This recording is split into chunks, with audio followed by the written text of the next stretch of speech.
talking about the top 5 players who need to step up, leave us a comment and let us know who are your top 5 players or who are 1 or 2 players that we missed. You know, we might have missed some guys, and I'm sure we did, that you could definitely argue for the top 5 list.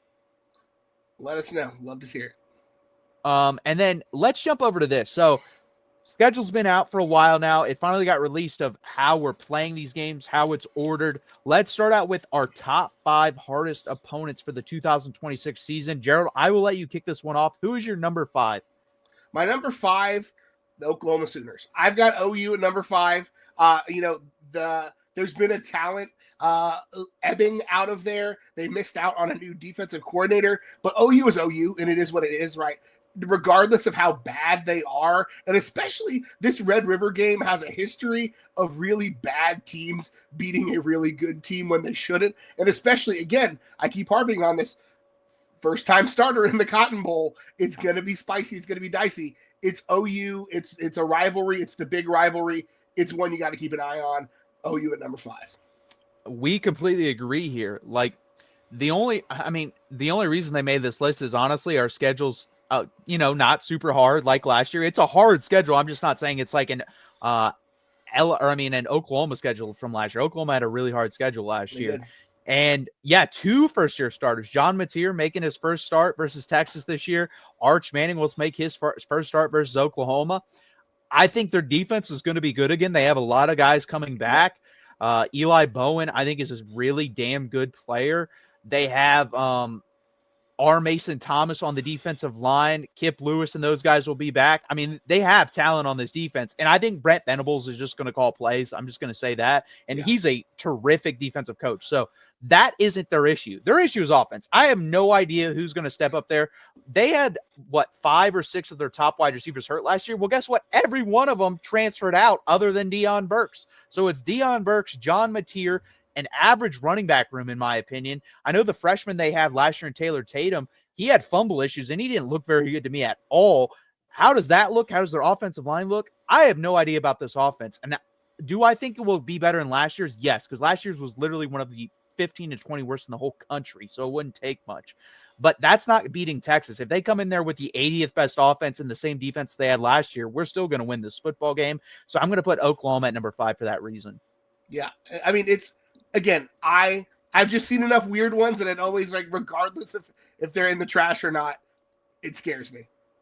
Number 4 for me, might as well stay in the rivalry setting, Texas A&M.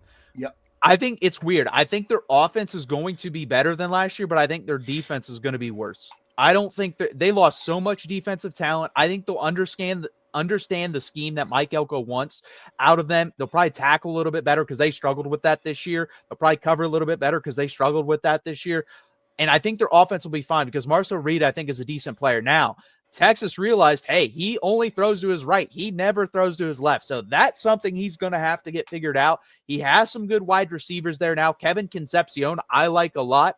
I think Micah Hudson is a coin flip with Texas A&M. I have no idea what's going to happen with him. I mean, he already had to take a leave of absence from the team with being there for like 10 days. So I have no idea what's going to happen with him, but he's a big one for me. If he can't really produce for Texas A&M, that wide receiver room's pretty thin because remember, Noah Thomas, their best wide receiver, transferred out to Georgia.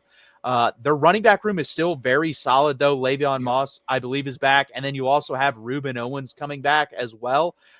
Offensive line, again, I don't know. So this is a lot of question marks on the offensive line and then question marks on the defense. Everything else, I think, on this team is going to be pretty good.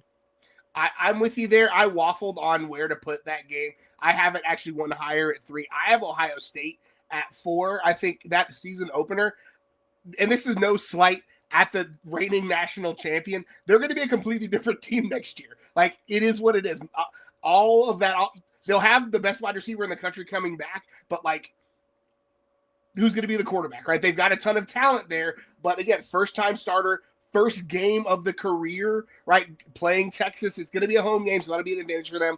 But the running back situation is going to have to recycle, right? The defense is going to have a lot of new faces. It's going to be a very new team. Now, Ohio State has a ton of talent. They had a 90% blue chip ratio going into the year. So, like, they're going to be fine.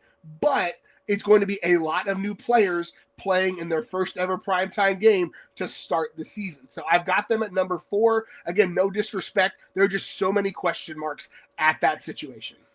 I have them higher, and I think we're going to have the same top 5 in teams. I don't know if we're going to have this. We're going to have a different order. Who's your number 3? I'm curious about this one. I had A&M at number 3. I had Ohio State A&M flips. And again, for a lot of the same reasons you said, Marcel Reed's going to be a year better, right? The defense is going to be a little bit worse. The offense is going to be a little bit better. It being in Austin this year makes me feel a little bit better about it. But again, it's a rivalry game. A&M wants nothing more, and it's the last game. If Texas is having a successful season and they can play spoiler to that, if they can get to 10 wins and play spoiler to that, like there's a lot that's going to be riding on that game. Number 3 for me is Florida. I think Florida is going to have a really good year next year. I mean, DJ Lagway is a special player. After watching him play LSU, I tweeted out top 10 pick. Whenever he decides to come out, that's what he's going to be. He's got that type of talent, special arm, special with his legs. And he pretty much, once he came into the game for Florida and started starting for them, you saw their season completely turn around. And they had a horrendous defense last year. They had the second worst defense in the SEC. The only one worse was Mississippi State. So can they get that fixed? Can they have an average SEC defense? If they have an average SEC defense with DJ Lagway, Montrell Johnson, and some of the wide receivers they have, they will probably win at worst 8 games. They could be one of those teams that sneaks into the SEC championship game at 10-2, and you're going to one of probably the 3 hardest places to play in the SEC, which is the Swamp. And I don't even know if we've ever played there. If we have, it's been a very, very long time. And I'm going to be straight up honest with you. I don't really see Texas fans. Maybe Texas fans travel to that game. I bet it's 99% Florida fans. And also this, it's going to be hot as hell. It's always hot in Florida, and it's going to be humid. I know we're going to be used to that. We probably won't be used to the type of humidity you're going to get in that game. But overall, I think Florida's going to have a really good team next year, and I think this is the 3rd hardest game on our schedule. See, I have it at number 2. I have it at number 2 because all of the things you said. I think DJ Lagway is a freaking dude, right? And he's just going to get better. He was really good as a freshman, made some freshman mistakes. I have the non-controversial opinion that I don't think Texas beats the brakes off of them if DJ Lagway plays this last year. And so, again, going on the road, going to Florida, it's going to be loud, it's going to be wild, it's going to be rowdy. And again, I keep coming back to it. First SEC game for Arch Manning, right? First SEC start for Arch Manning, going on the road to the Swamp. I know he would love nothing more than to go into the Swamp and get a win. It'd be great for him, the family legacy, right? But it's huge to go in there with DJ Lagway playing as well. He's going to be. Like, I'll just go ahead and say it, right? The SEC is going to have some killers at quarterback this year, and DJ Lagway is among the top of them.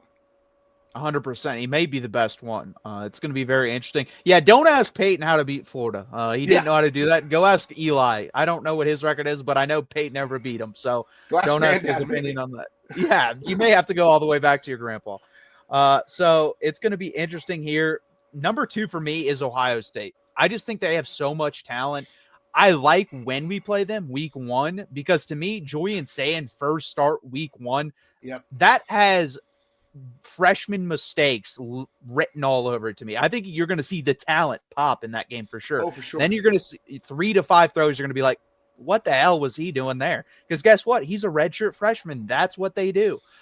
And to me, Ohio State fans, I know you're going to pump up your team a little bit more, but I think they need to pump the brakes on him a little bit because he was your 3rd string quarterback this year. He didn't even go up to number 2. He was all the way down as your 3rd string. Now he's your starter because Devin Brown transferred out, which is good. He stunk anyway, so that didn't really matter. Yeah. But then Will Howard obviously graduated. So it's going to be interesting how that works. He's going to have a ton of wide receivers to throw to. Brandon Ennis, Carnell Tate, Jeremiah Smith, offensive line, again, question mark. I think you're losing 3 to 4 guys up front, so that's going to be interesting.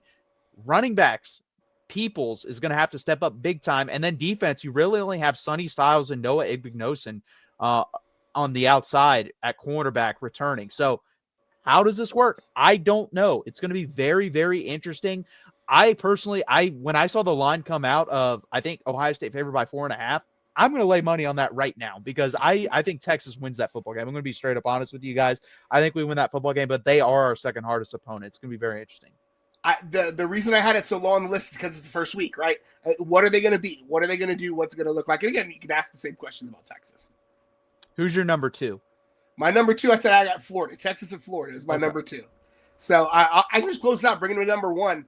I think we have the same number 1, Georgia Bulldogs. Head into the hedges. It is what it is.